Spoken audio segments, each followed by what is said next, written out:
New town বিশ্ব বাংলা গেটের নিচে নবনির্মিত আন্ডারপাস উদ্বোধন হলো আজ।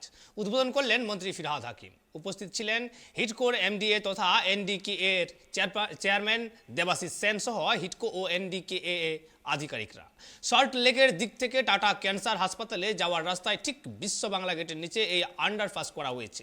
এর যানজট অনেকটাই কমবে, দীর্ঘক্ষণ যানজটে গাড়ি দাঁড়িয়ে যাবে না। উদ্বোধনের পর মন্ত্রী ফিরহাদ হাকিম সাংবাদিকদের মুখোমুখি হন। সেখানে বলেন, পাগলে কিনা বলে ছাগলে কিনা খায়, ব্যবসায়ীর বাড়িতে রেড হয়েছে, তাতে আমাদের হিন্দসেলের কি? বিজেপির লোকজনের বাড়িতে সবচেয়ে বেশি টাকা আছে, কিন্তু ওদের বাড়িতে রেড হবে না, ওদের হাতে সেন্ট্রাল এজেন্সি আছে।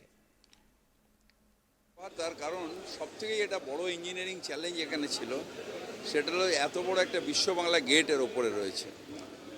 অন্য ইঞ্জিনিয়াররা তার যেহেতু তার পাইলিংটা, তার ভিতটা কোথায়, এতে কেউ হাত দিতে সাহস পেত না। কিন্তু আমাদের ইঞ্জিনিয়াররা সেটা চ্যালেঞ্জ গ্রহণ করে সেটাকে অরক্ষিত রেখে এই আন্ডারপাসটা করেছে। শুধু এই আন্ডারপাস না, আরও এরকম 4-5টা আন্ডারপাস চারিদিকে যেখানে মানুষ পারাপার হয় সেই আন্ডারপাসটাও করেছে। এটা বড় একটা ইঞ্জিনিয়ারিং চ্যালেঞ্জ ইটসেলফ। বিশ্ব বাংলা গেটটা একটা ইঞ্জিনিয়ারিং চ্যালেঞ্জ, তার কারণ 4টে পায়ের উপরে এরকম এত বড় একটা গেট এর আগে পৃথিবীতে কোথাও হয়নি। আমাদের প্যারিসে যে টাওয়ার অফ প্যারিস, সেটাও কিন্তু 4টে এর মধ্যে দিয়ে একটা, এটাকে একদম ভার্টিক্যালি হেলে রয়েছে, তার মাঝখানে অত বড় গেট। এটা একটা বড় ইঞ্জিনিয়ারিং চ্যালেঞ্জ, যেটা মানুষে যারা ইঞ্জিনিয়ারিং বোঝে তারা এটা দেখতে আসে।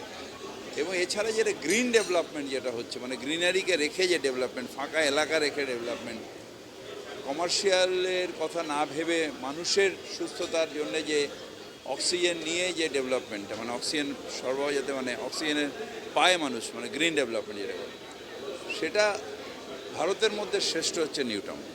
সেন্ট্রাল গভর্নমেন্ট আছে, ইডি যাবে না, ইনকাম ট্যাক্স যাবে না, তাই আমাদের ওপর দোষারোপ করে।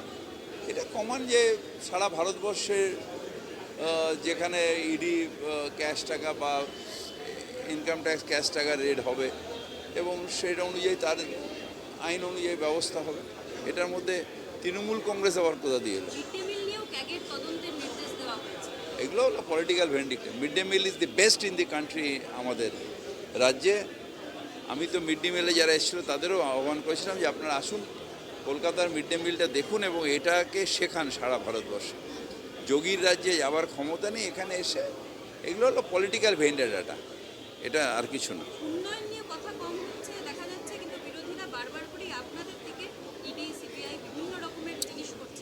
এটা করুক, কিন্তু মানুষ আমাদের সাথে 3বার মমতা বন্দ্যোপাধ্যায়কে কিন্তু বিজেপি চিফ মিনিস্টার করায়নি, বাংলার মানুষ চিফ মিনিস্টার করেছে।